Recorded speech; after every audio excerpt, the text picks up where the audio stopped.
Ya, terima kasih Anda masih bersama kami di Newsroom Today. Pemirsa, tilang elektronik di sepanjang Jalan Jenderal Sudirman hingga Jalan MH Tamrin, Jakarta Pusat digelar sejak 1 Juli lalu. Dan lebih dari 400 pemobil pun tertangkap kamera melakukan pelanggaran. Ya, tilang elektronik sengaja dilakukan untuk mengajak masyarakat tertib berlalu lintas meski tidak ada polisi yang mengawasi di jalan raya. Selain itu, untuk mengurangi kemacetan dan pencemaran di Jakarta yang semakin mengkhawatirkan.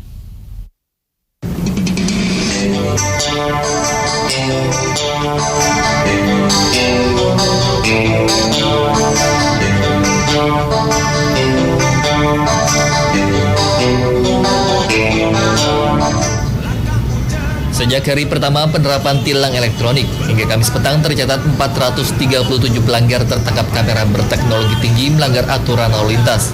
Dikenakan sanksi tilang petugas kepolisian Dirlantas Polda Metro Jaya, seperti tidak mematuhi ganjil genap, memainkan telepon genggam, dan tertinggi tidak mengenakan sabuk pengaman saat mengemudi.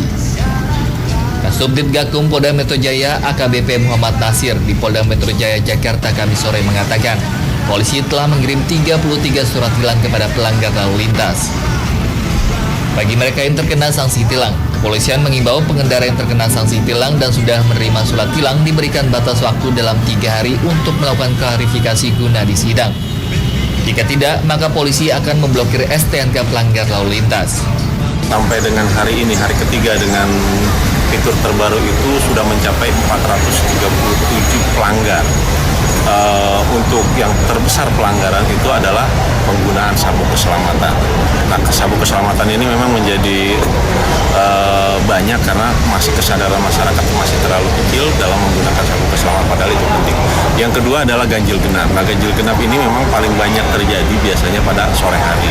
Kenapa sore hari? Karena pertama pulang kantor berbarengan, yang kedua memang sore hari itu kan agak sedikit gelap, jadi mereka akan sedikit melakukan pengkaburan dalam perjalanan.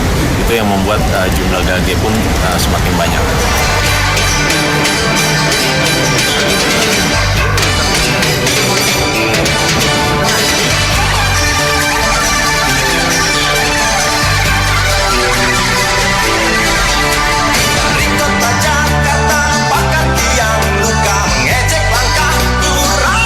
Sementara itu, Yayasan Lembaga Konsumen Indonesia atau YLKI mengapresiasi sistem Electronic Traffic Law Enforcement atau tilang elektronik.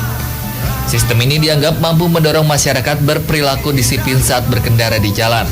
Namun YLKI melihat aturan tilang elektronik memiliki sejumlah catatan penting yang harus segera diperbaiki. Misalnya, penerapan tilang elektronik hanya berlaku bagi kendaraan yang berplat nomor B, sementara kendaraan yang melintas di Jalan Protokol Jakarta tidak hanya berplat B. Semestinya penerapan tilang elektronik dikenakan di seluruh Indonesia.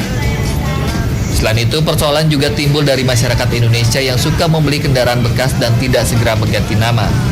Sehingga jika terjadi pelanggaran, maka surat tilang akan mendatangi pemilik kendaraan yang sebelumnya.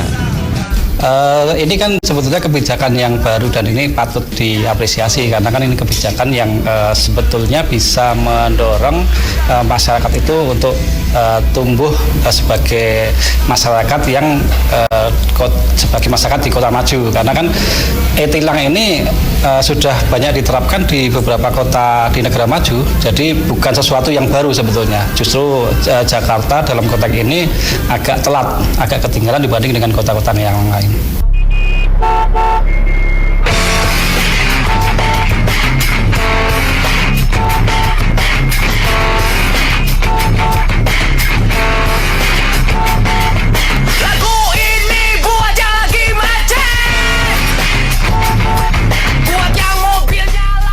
Tilang elektronik selain untuk menekan angka pelanggaran lalu lintas, meski tanpa diawasi polisi, juga guna mengurangi kemacetan di Jakarta. Sebab Jakarta adalah salah satu kota dengan tingkat kemacetan lalu lintas tertinggi di dunia. Level kemacetan Jakarta sepanjang 2018 sebesar 53%. TomTom Traffic Index mencatat pengendara mesti menyiapkan waktu tambahan saat berpergian di Jakarta. Diperkirakan lama perjalanan selama 1 jam, pengendara perlu menambah waktu 38 menit di pagi hari dan 52 menit pada sore hari. DKI Jakarta terus berupaya mengatasinya, salah satunya dengan mengintegrasikan seluruh moda transportasi umum. Lokasi transit Transjakarta, MRT, hingga kereta menuju bandara ditempatkan dalam satu titik. Rampungnya sebagian proyek LRT juga dianggap dapat menekan angka kemacetan.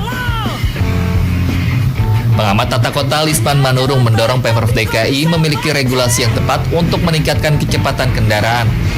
Aturan kepemilikan garasi bagi pemilik kendaraan roda 4 harus kembali digalakan.